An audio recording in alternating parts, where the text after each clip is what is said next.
ताली परमपिता परमेश्वर की। एक बार जोरदार ताली घर के लिए, एक बार जोरदार ताली हमारे अगुवाओं के लिए। मेरी ओर से सबको नमस्ते। नमस्ते नमस्ते नमस्ते। आज मुझे बहुत अच्छा लगा कि संत साहब हमारे समाज में आए, जितनी बहनाएं आई हैं उन सबको नमस्ते करता हूँ। आज परमेश्वर हम सबको इकट्ठा किए, बहुत अच्छा लग रहा है। परमेश्वर कहता है कि मेरे बेटा और मेरी बेटी, मैं तुम्हें चुन चुन के लाता हूँ। कोई सोचे कि मैं अपनी ओर से आया हूँ, ऐसा तो कुछ भी नहीं। परमेश्वर कहता है कि मेरे बेटा और बेटी, मैं तुम्हें चुन चुन करके लेकर के आता हूँ। तो मैं उस परमेश्वर का धन्यवाद करता हूँ। तो वो परमेश्वर मुझे भी लेकर के आया है और आपको भी लेकर के आया है। परमेश्वर ने मेरे जीवन में बहुत सी गवाहियां बनाई हैं। और जैसे अपन किसी के ऊपर आए जैसे हाथ रखते हैं तो अपन को लगता है कि हाँ अपन काम कर रहे हैं, और अपन काम ऐसा कुछ भी नहीं, परमेश्वर काम कर रहा है। लेकिन सबसे बड़ी बात, अब मैं आज खुद अपनी गवाही बता रहा हूँ। अपन दूसरे के काम जीवन में हाथ रखो, परमेश्वर काम करे, अब तब जब करे तब वो बताए, गवाही देगा तब पता पड़ेगा। लेकिन जब मैं सुबह की बात बता रहा हूँ, सुबह में प्रार्थना करके बढ़िया जगह सब कुछ, कोई बात नहीं, बढ़िया चल रहा फिर रहा, कोई बात नहीं। लेकिन मेरे ऐसे ही 8 बजे के लगभग मैं नाश्ता करके निकलने वाला था दवाई करने के लिए, वैसे सीने में इतना दर्द हुआ, बहुत ज्यादा दर्द हुआ। अब ऐसे लाड़ू ने बोला कुछ खा लो, ऐसे थोड़ा बहुत कुछ खाया, लेकिन दर्द इतना ज्यादा बढ़ता गया। क्या होता, किसी ने खबर दे दी कि फेरा करने के लिए चल रहे हो, कि कहाँ के ग्वालियर को खत्म हो गया। तो मैंने क्या बात है कि अटैक पड़ गया है। अच्छा क्या, रिश्तेदार ऐसे पास की थी, जाना भी पड़ेगा। मैंने चलो देखते हैं। मैंने कहा ऐसे, मैंने बात करी घर पे, मैंने कहा शनिवार तो हम सोमवार को जाना। बस इतनी बात मैंने सुनी है। मेरे दर्द इतना बहुत ज्यादा होता गया, क्या करूं ना, दवाई देने के लिए जा रहा हूँ, बस सीधे से खड़ा था, वैसे दर्द ऐसे होने लगा। मेरी समझ में नहीं आ रहा, मैं परमेश्वर में प्रार्थना भी कर रहा हूँ, सब कुछ कर रहा हूँ, क्या बात है। मैंने अपना हाथ रखा, मैंने परमेश्वर ये तेरा मंदिर है और ये शैतान दर्द बन के मेरे अंदर आया है, मुझे नहीं पता। लाड़ू करी क्या बात है, मैंने अटैक पड़ गया। और बताओ उसने क्या बोला पता है, परमेश्वर के बेटा और बेटियों की उम्र लंबी होती है, अटैक नहीं पड़ेगा, कुछ भी नहीं होगा। और मैं प्रार्थना करके दवाई करने के लिए निकल गया, और आप यकीन नहीं मानोगा, अभी मेरे बिल्कुल 1% भी दाग नहीं, बिल्कुल दर्द है ही नहीं। धन्यवाद जोरदार तालियां। वास्तव में अगर मैं संसार में होता, परमेश्वर को ना जानता, अभी तो हॉस्पिटल पहुंच जाता है, अभी तक हॉस्पिटल पहुंच जाता है। दर्द बढ़ता जा रहा था, लेकिन अभी बिल्कुल दर्द है ही नहीं। सुबह ऐसी सांस ले ली है, मान लो जान निकल गई। लेकिन मैं परमेश्वर का धन्यवाद करता हूँ। हमें यहाँ कुछ नहीं करना है, सिर्फ क्या करना है, परमेश्वर तेरा धन्यवाद। परमेश्वर खुद कहता है, मेरे बेटा और मेरी बेटियों, मैं होम बलि से नहीं,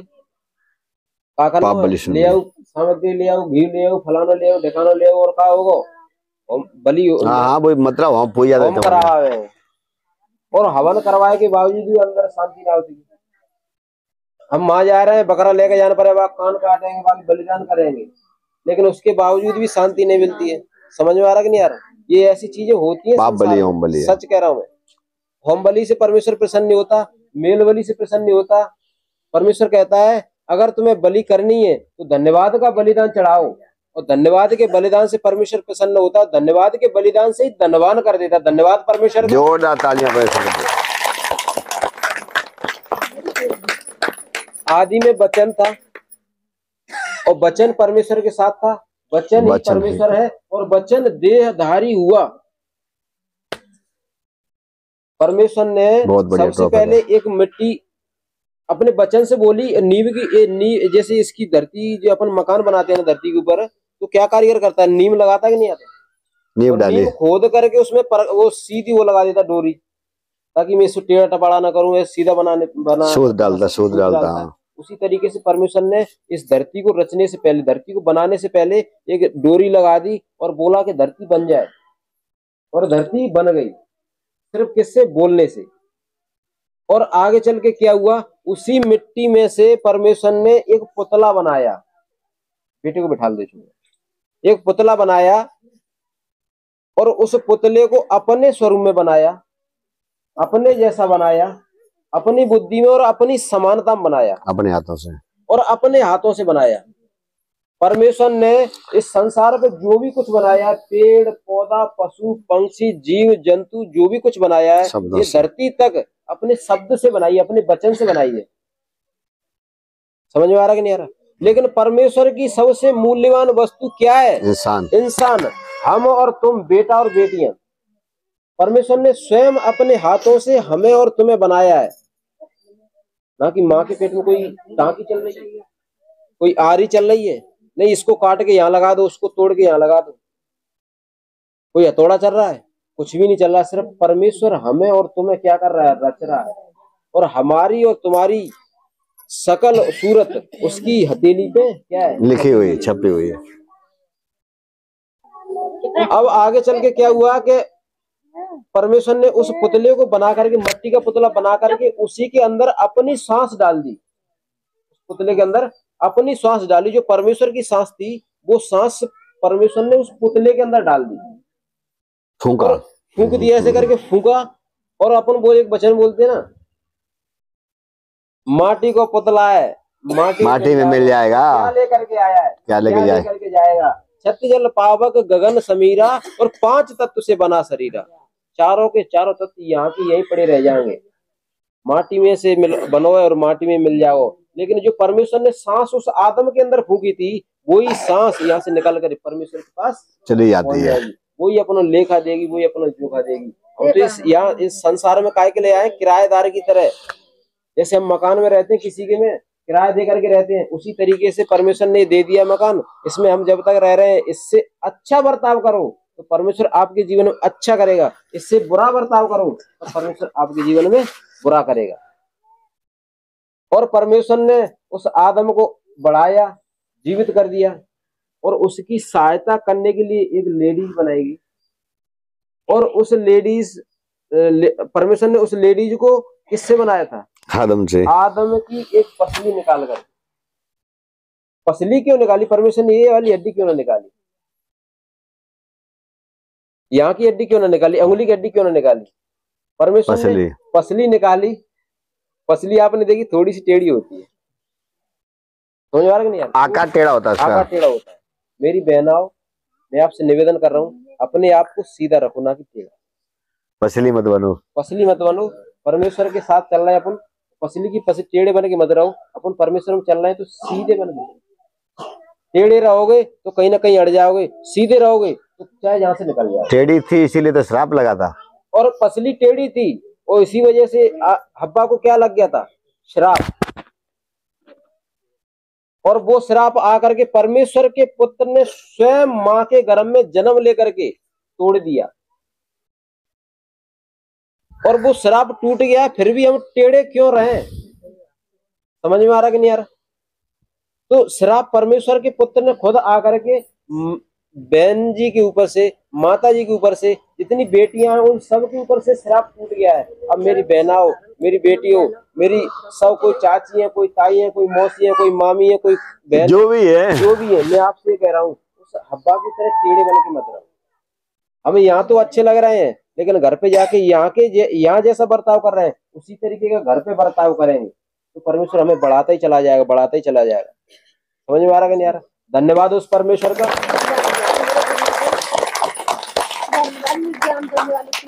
और परमेश्वर ने बहन जाति, माता जाति का श्राप तो माँ के गर्भ में जन्म पल के तोड़ दिया। लेकिन जो मनुष्य ने पाप किया था, वो परमेश्वर ने सूली पे चढ़ करके अपना लहू बहा करके सारे इंसान जाति को क्या कर दिया है, धो दिया। श्राप को क्या कर दिया, धो दिया है। और परमेश्वर कह रहा है, मेरे बेटा और मेरी बेटी, अब से दोबारा पाप मत करना। एक बार तो मैं तुझे माफ कर रहा हूँ। व्यवस्था नहीं है, वो व्यक्ति पाप कर सकता है। जैसे अपन को पहले परमेश्वर नहीं मालूम था ना, कोई बात नहीं, हमने जो भी किया सो किया। परमेश्वर कह रहा है, आज से तू पाप ना करना, आज से तू सुअर ना बनना। समझ में आ रहा कि नहीं आ रहा। सुअर को आप कितना भी नहला दो, धुला दो, अच्छे से अच्छे साबुन लगा दो, अच्छे से अच्छे सेंट लगा दो, और उसको तुम छोड़ दो, वो जाकर कहाँ जाएगा, नाली में, कीचड़ में जाएगा। और कीचड़ में जाएगा और वैसा का वैसे बिगड़ के फिर आ जाएगा। एक पशुओं के डॉक्टर थे, मैंने पहले बताया, आज फिर बता रहा हूँ। और उनके पास 2 जानवर थे। एक परमेश्वर के दास ने बहुत अच्छा ये वचन दिया, उदाहरण दिया, मुझे बहुत अच्छा लगा। उन्होंने कहा, एक पशु के डॉक्टर थे, उनके पास 2 जानवर थे, एक तो बकरा था और एक सुअर था। और डॉक्टर दोनों को ढील देते, बढ़िया, दोनों के दोनों जाते चलने के लिए। लेकिन जहां कीच मिले सुअर तुरंत लेट लपाट के और मेला होकर के आए शाम को। लेकिन बकरा जहां गंदगी देख रहा है उससे बच करके, भेड़ का बच्चा जहां गंदगी देख रहा है उससे बच करके निकल के जाता।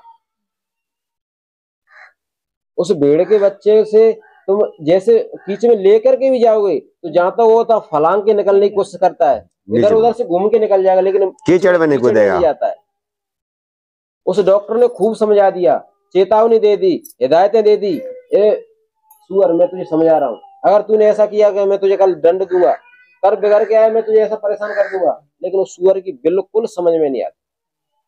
और भेड़, वो डॉक्टर बड़ा खुश था कि मैं इस भेड़ के बच्चे से कुछ कहता भी नहीं, फिर भी ये गंदा होकर के नहीं आता है, लेकिन इस सुअर के बच्चे को मैं समझा समझा के परेशान हो गया, इसकी समझ में ही नहीं आ रहा।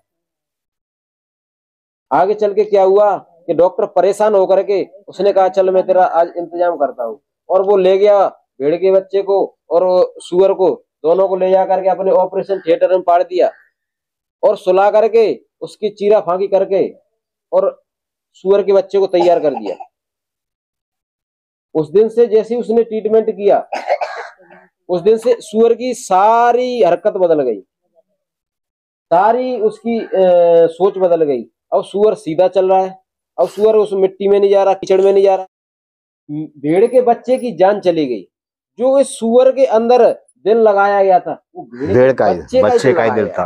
धन्यवाद उस धन्यवाद है परमेश्वर के लिए।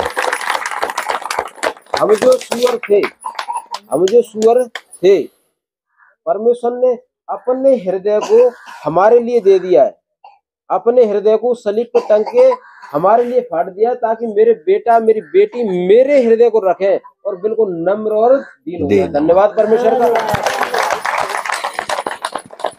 सबने कहा कि तेरे ऊपर कोई दोष नहीं, तू कुछ तो मुंह से कह। उसने कहा ये दुख जो मैं ले रहा हूँ मैं अपने बेटा और बेटियों को ले रहा हूँ, अपने बेटा और बेटियों के लिए ले रहा हूँ।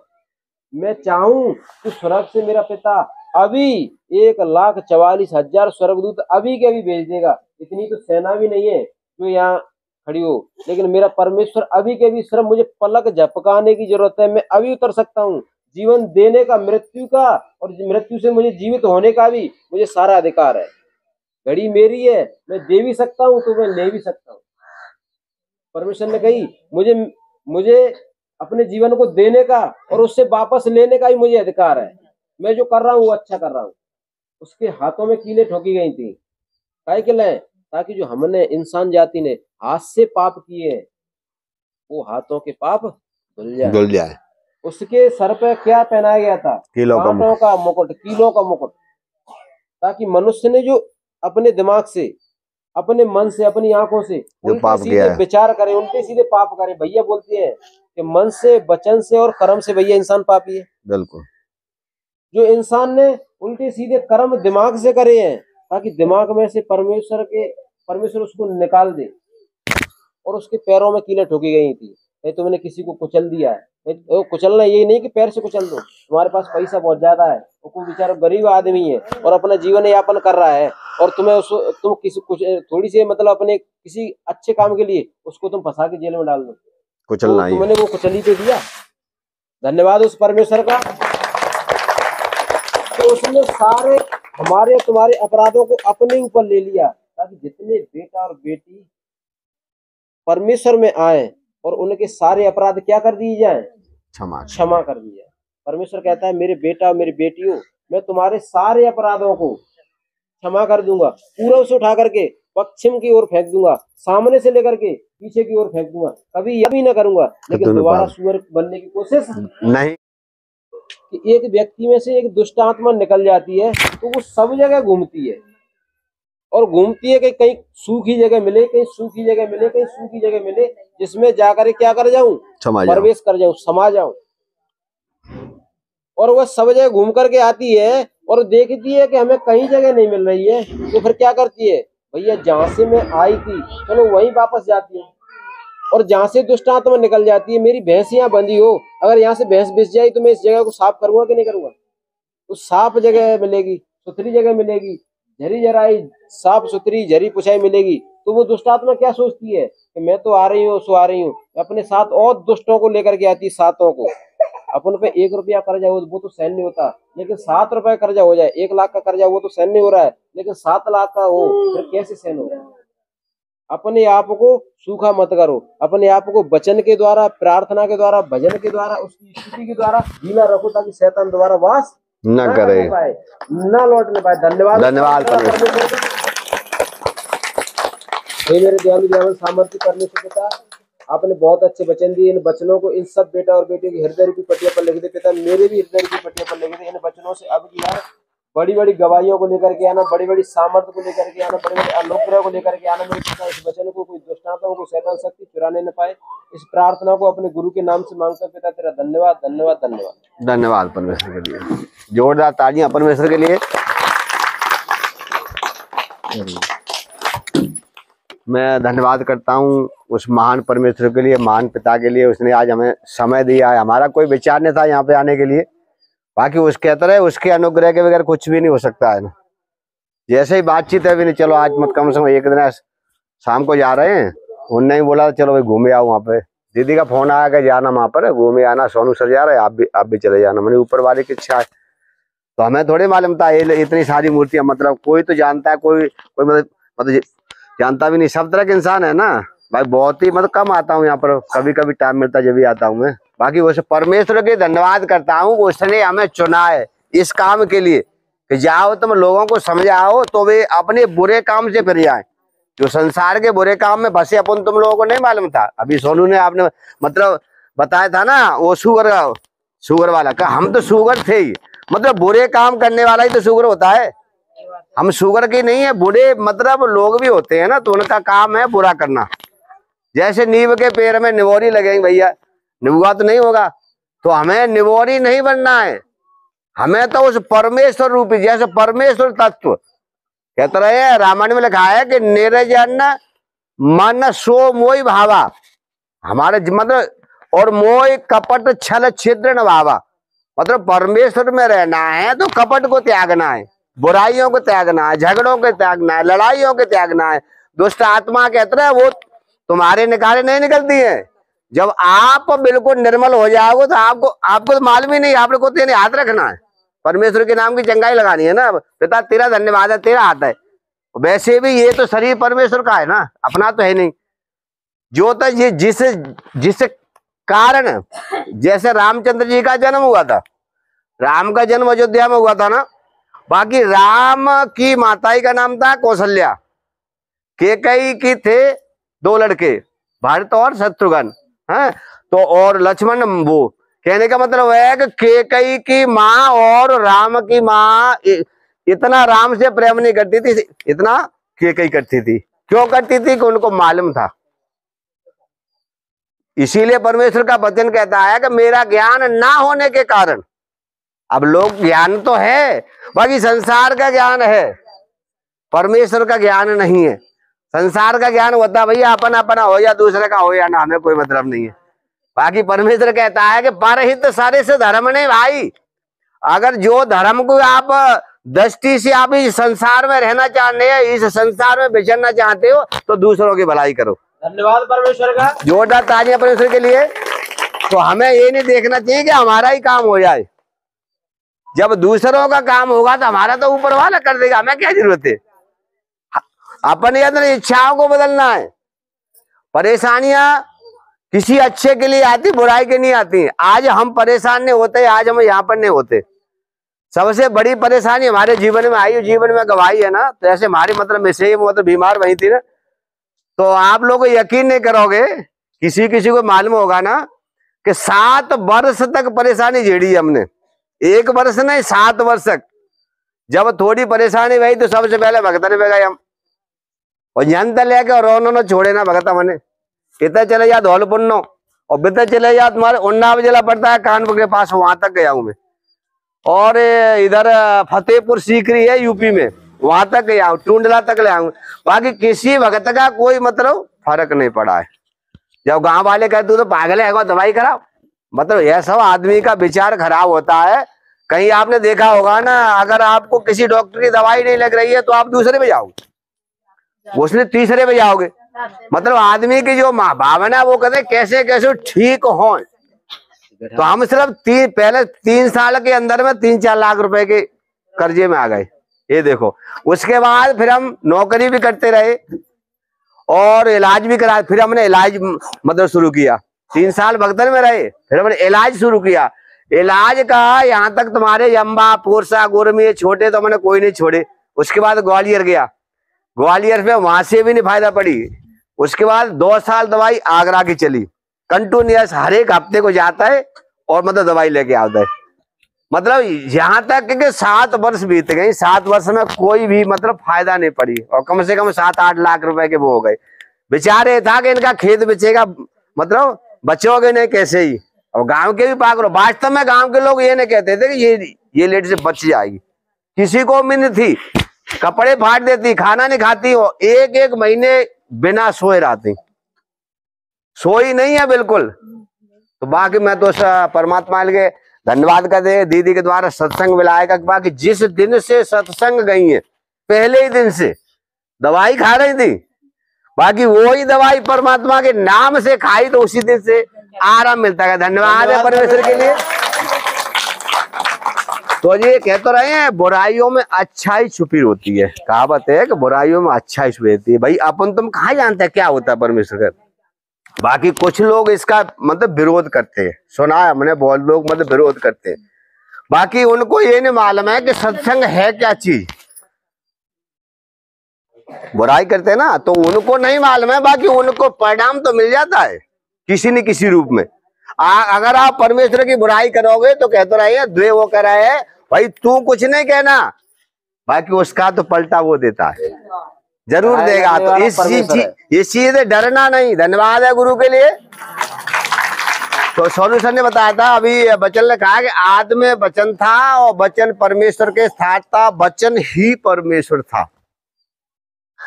अब जिसको ज्ञान है उनको तो मालूम है कि भाई ये पाप है, ये पुण्य है, ये दया है, ये धर्म है, ये बड़ाई है। जो अब पहले अपन तुम ऐसा छोटा बच्चा होता है उसको नहीं मालूम है। छोटा बच्चा होता है तो उसके मम्मी पापा सिखाएंगे ना, बेटा इससे पापा कहो, इससे मम्मी कहो, इससे दादा कहो, जब ही तो मालूम पड़ेगा। तो अपन जब सत्संग में आते हैं तो ये बिल्कुल नवे होते हैं। सत्संग में आते हैं तो नवे मतलब नवे होते हैं। तो अपने क्या होता है, अपने यहाँ जैसे पूर्व युग में, आज से त्रेता में या द्वापर में जो भी अपने ग्रंथ लिखे हैं ना, तो वे मतलब वेद व्यास जी ने लिखे हैं। तो वेद व्यास जी ने 6 शास्त्र 18 पुराण लिखे हैं इंसान के ऊपर, इंसान को बचाने के लिए। ऐसा किसी की वो नहीं है, परमेश्वर की अनुमति से ही उनने लिखे हैं। एक 19वां पुराण है, उसका उल्लेख बहुत कम आता है, इसका नाम है भविष्यत महापुराण। जैसे तुम्हारे यहाँ ये मतलब शुक्ल पुराण है, यहाँ पे एक पहले विद्वान थे शुक्लाल जी, जो मतलब गा होता है ना बढ़िया, तो जो गा गए थे वो बात आज हो रही है। जो चीज वो बता गए थे वो आज हो रही है। वो मतलब उसका मतलब परिणाम है कि वास्तव में सत्य थी। जो वे अपनी किताब में लिख गए थे वो आज हो रही है, आज पूरा हो रहा है। तो जैसे ही जो हमारे पूर्वज थे संत वेद व्यास जी महाराज, उन्होंने इस हमारे गुरु का उल्लेख पहले ही लिखा था। भविष्यत पुराण के भरत खंड के प्रतिशत में वहां वेद व्यास जी लिखते हैं, भाई किसी चीज से कि जो जब तक स्वयं ईश्वर अपना बलिदान नहीं करेगा तब तक मानव जाति का उद्धार नहीं हो सकता है। धन्यवाद है परमेश्वर के लिए। और वो कौन ईश्वर होगा, सो इस पृथ्वी पर प्रकट होगा। जहां इब्रानियों की ऐसे पत्री होती है, वहां पे वचन लिखा है कि पूर्व युग में परमेश्वर ने हमारे बाप दादों से भिन्न भिन्न रूपों में बातें करी। अब बाप दादा कौन थे? राम के रूप में अवतार हुआ है, कृष्ण के रूप में अवतार हुआ। जो भी 52 अवतार हुए हैं वो बाप दादा ही है हमारे। हम उन्हीं की सीखे पे तो चल रहे हैं ना। कोई शंकर जी की पद्धति पे चल रहा है, कोई राम जी की पद्धति भी चलता है। जब शंकर जी की पद्धति पे चलते हैं तो शंकर जी ने अपने सास के पैर नहीं छुए थे, सुनिए बात। और राम की पद्धति पे चलते हैं तो वहां राम जी ने अपने सास के पैर छुए थे। ऐसे ही अलग अलग पद्धति है। जो जिस धर्म में चल रहा है वो वैसे ही अपना रहा है। अब जो पद्धति तो संसार की है, बाकी हमारा गुरु क्या कह रहा है उसको पहचानो। हमारा गुरु आत्मा ही गुरु है। जब तक आप अपनी आत्मा को साफ नहीं करोगे आप गुरु को नहीं पहचान सकते हो। कहते हुआ एक अंधा दूसरे अंधे को रास्ता नहीं दिखा सकता है। इंसान कभी इंसान का गुरु नहीं हो सकता है। क्यों नहीं होगा? कि उसको भी मरना है। जब वो अपनी प्राणों की रक्षा नहीं कर सकता है तो तुम्हारी रक्षा क्या करेगा? नहीं कर सकता है। हमारा आत्मिक गुरु है, वो हर एक के अंदर विराजमान है। जैसे शीशे का टुकड़ा होता है, आप उसको धरती पर गिरा देना उसके हजारों टुकड़े बन जाएंगे, बाकी उसमें दिखाई एक जैसे देगा। चाहे जोन से टुकड़े में देखो, चाहे जोन से में आप देखोगे तो आपकी मूर्ति दिखाई देगी। क्योंकि शीशे पे अगर तुम्हारे माथे पे तिल है तो शीशे में दिखाई दे रहा है दर्पण। इसीलिए से कभी ने कहा है कि मन दर्पण कहलाए। इसलिए सबसे पहले अपने मन को साफ करो, शीशे की तरह बनाओ। जब कोई भी द्वेष तुम्हारे अंदर है उसको बाहर करो। सत्संग बड़ा कठिन है, इसको अपनाना बड़ा कठिन है। बाकी ये ना, ये सुख दुख है, ये तो संसार के हैं। जो अपुण्य किया है आपको भुगतना पड़ेगा। लाखों उपाय कर लेना। कहते रहे जो पातक कायाते होई बिन भूगे छूटे नहीं सोई, वो आपको भुगतना पड़ेगा।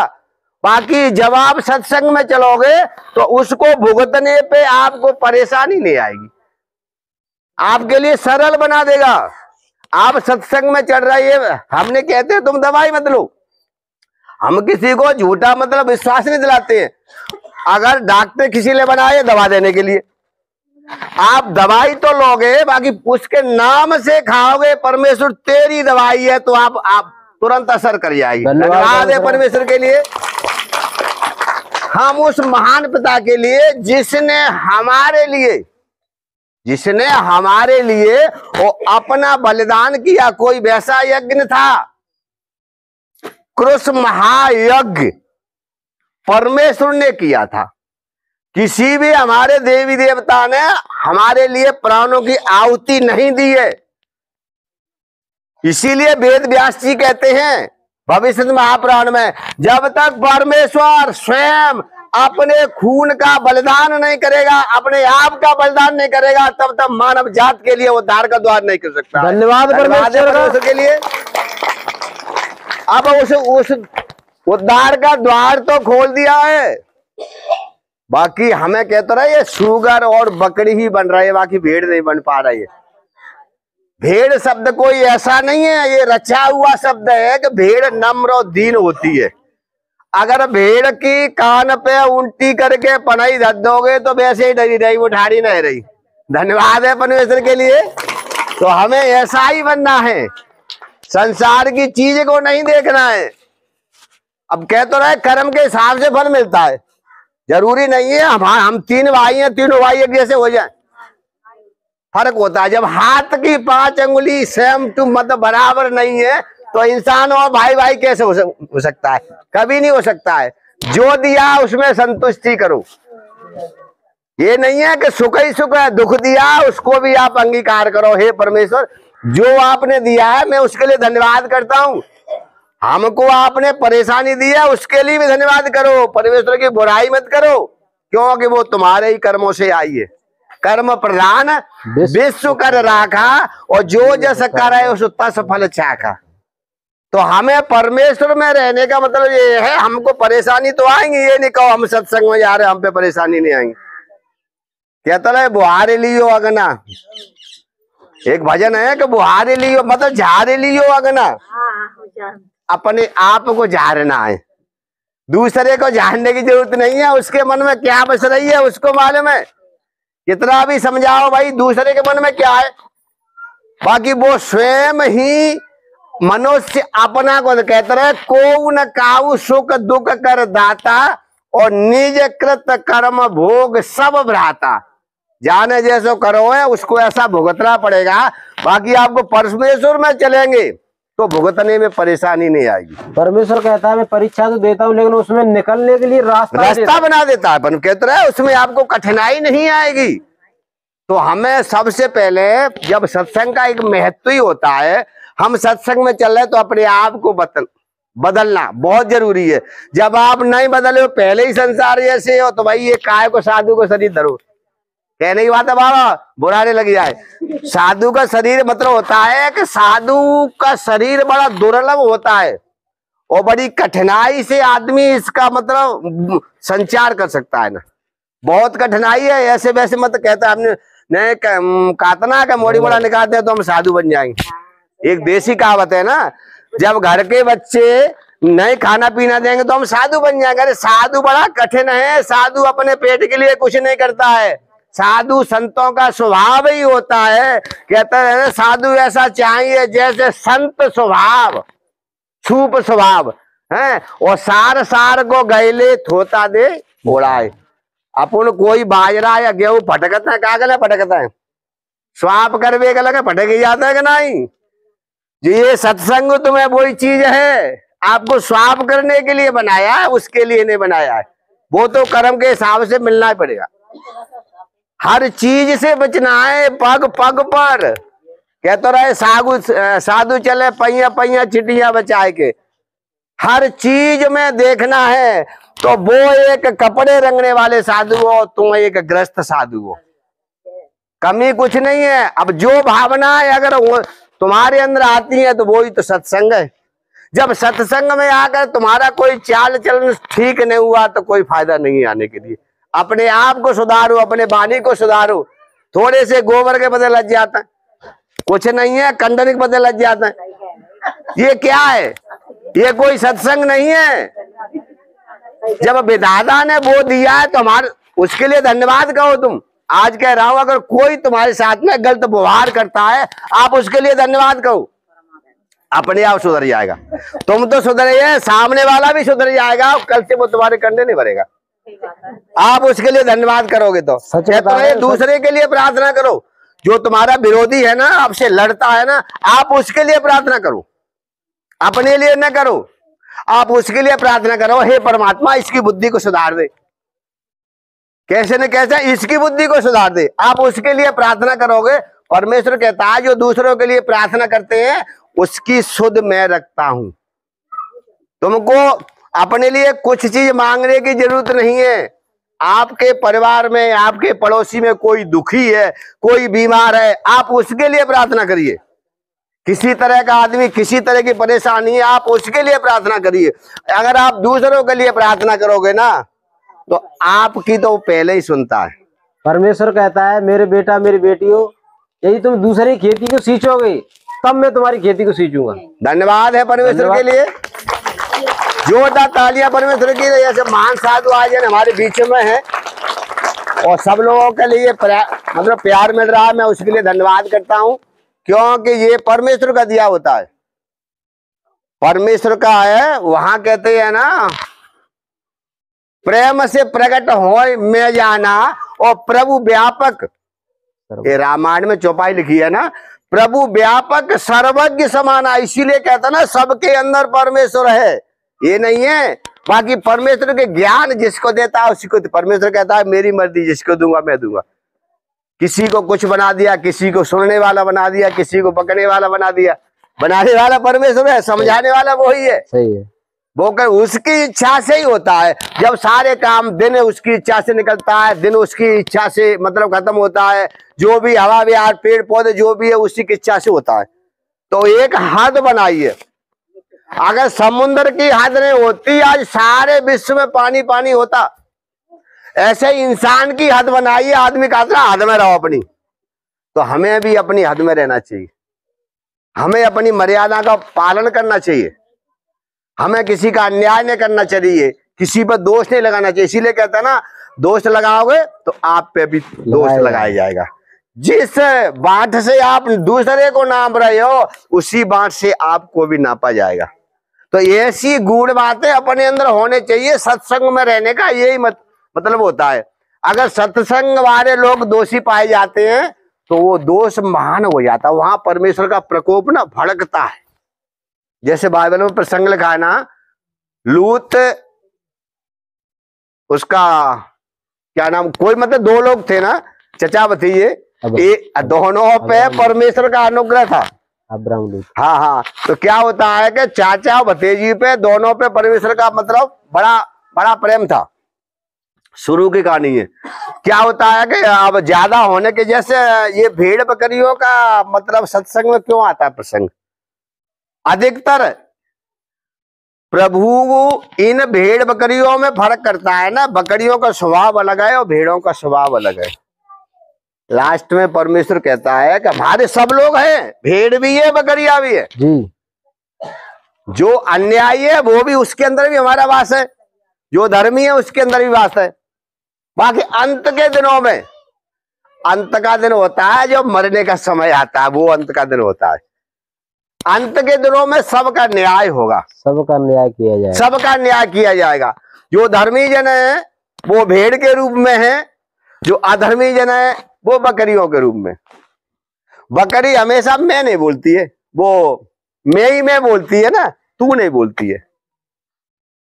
और तू शब्द भेड़ का है कि एक है तू और कुछ नहीं है, वो परम ब्रह्म परमात्मा एक ही है, दूसरा नहीं है। बाकी जो है जिस रूप में आप भक्ति के हिसाब से मनुष्य देखता है तो वही वो प्रकट हो जाता है। जिस रूप में, धन्यवाद है परमात्मा के लिए। भक्ति एक इतना सुगम रास्ता है तो वहां आप परमेश्वर को प्राप्त कर सकते हो। आप सोचो कि मतलब भक्ति लागे कहां से, भक्ति कहीं से नहीं मिलती, भक्ति तुम्हारे अंदर ही उपजती है।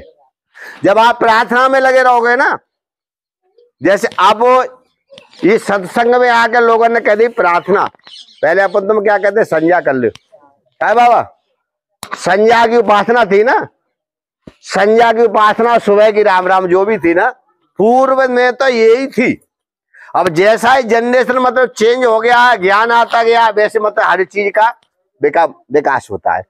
तो उस प्रार्थना अपन तुम सवेरे खड़े होता है, भाई चाय को मिल जाए राम राम जो भी है, जिस चीज को जो मानता है, हम ये नहीं कह रहे यहाँ तो हम एक ही धर्म के, यहाँ सब हिंदू धर्म के हैं। जब हम चारों धर्म में जाके इसको सम्मेलन करते हैं तो वहां एक ही नाम होता है, वो करा एक ही नाम होगा, कोई दूसरा नहीं होगा।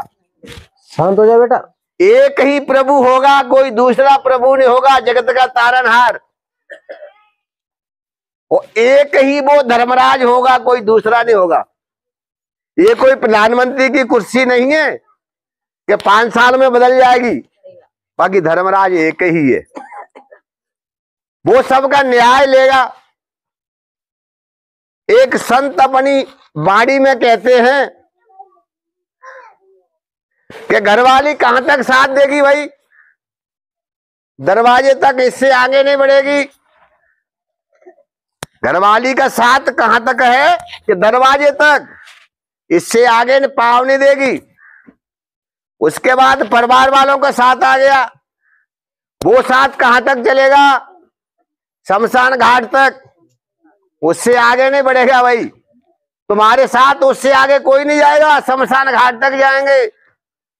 अपने लड़के पुत्र का साथ कब तक है, वो अग्निदान तक।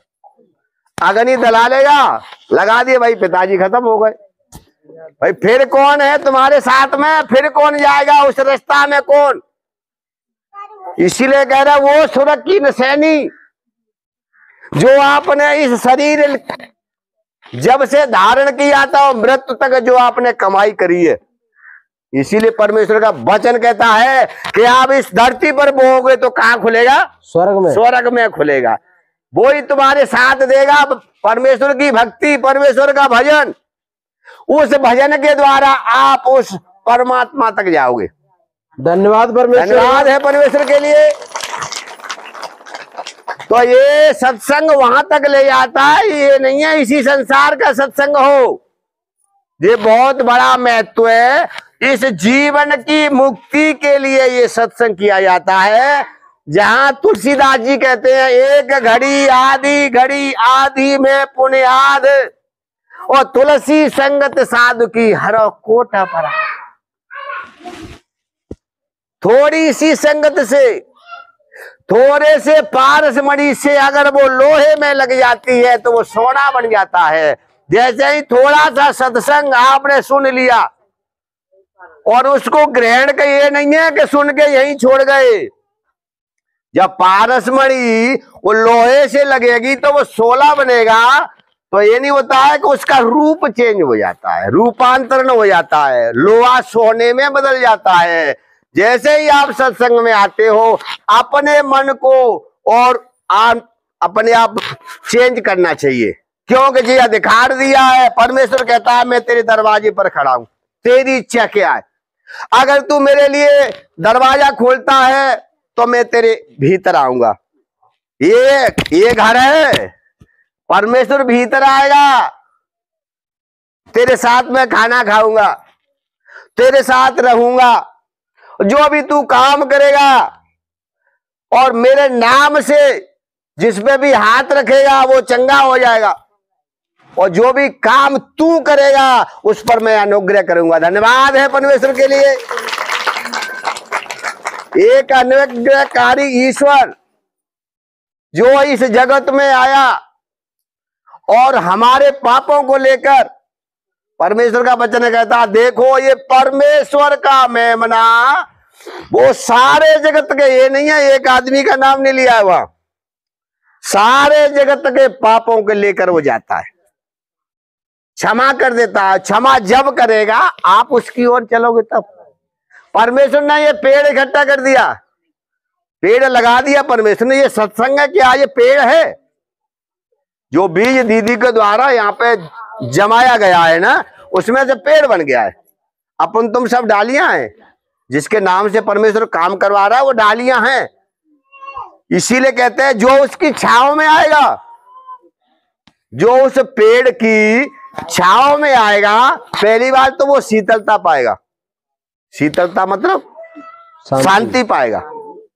जो लोग आते हैं किसी परेशानी में आते, दुख में आते हैं, तो इसी वही तो गवाही है। हम फलानी जगह गए, मनते हमने वचन लाए और वहां हम गए तो हम ठीक है गए, तो क्या वो शांति है। जब तक इस पेड़ की छांव में आओगे, आप तो धूप में घूम रहे वहीं से चले जा रहे, तो आपको ये कहां से शांति मिल जाएगी।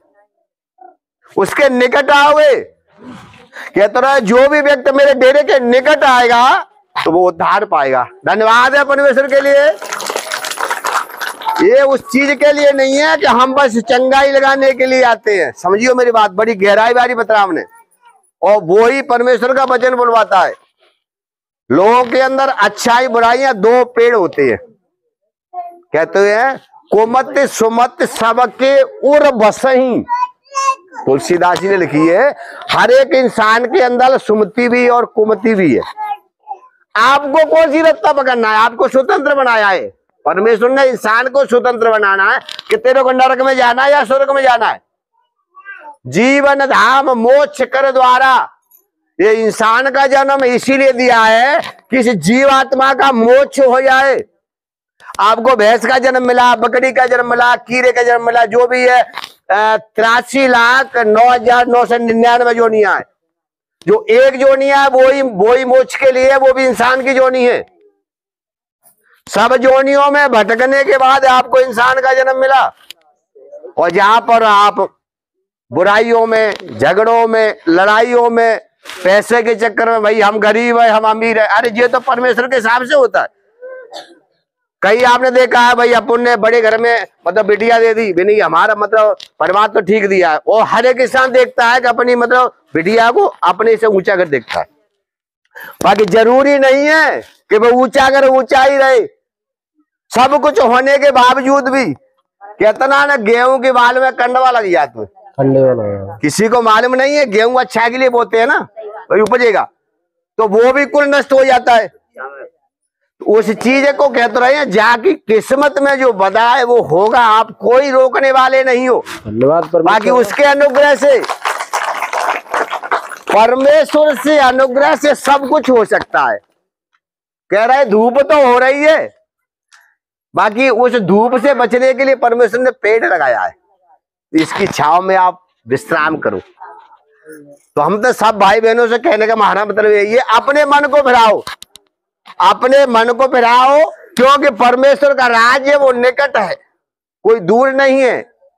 कोई 40 साल जिए हो, कोई 30 साल जिए हो, कोई 20 साल जिए हो, कोई ने 10 साल जिए हो, ये कोई ज्यादा नहीं है। आखिर जाना वही है, आए एक ही ठोरते हैं और उतरे एक ही घाट, अपने अपने कर्म से सो है गए 12 बाट। तो हमें वो चीज को पहचानना, भाई हमारी किस्मत जो है वो विधाता ने रची है, कौन मिटने वाला है। इसी तो कहते हैं क्यों डरते हो, क्यों बेबी तू, तो मैं सनातन का राजा को राजा, हर टाइम तेरे साथ रहता हूँ, फिर हमें किस बात की चिंता है। फिक्र मत करो किसी चीज की, जो भी है वो कुछ करेगा। मैं उस महान बाप के लिए मैं धन्यवाद करता हूँ। प्रभु आपने जो हमें वचन दिया, प्रभु इसमें जो भी कोई गलती हो उसको क्षमा कर देना प्रभु। हर एक बेटा बेटियों के हृदय की पटिया पर लिख देना, क्योंकि ये हृदय की पटिया पत्थर की हो चुकी है। बाकी आप में आने के बाद इसको मोम का पुतला बना देना है परमात्मा, पिघला देना उसको, और ये वचन उस पटिया पर लिख जाए, उस आज्ञाओं के मानने के लिए आतुर हो जाए हमारे बेटा बेटियां। प्रभु मैं आपसे ये आग्रह करता हूँ और मैं वरदान मांगता हूँ प्रभु, ऐसे ही बुलाता रहना। परमेश्वर तेरा धन्यवाद धन्यवाद धन्यवाद। नमस्ते सबके लिए।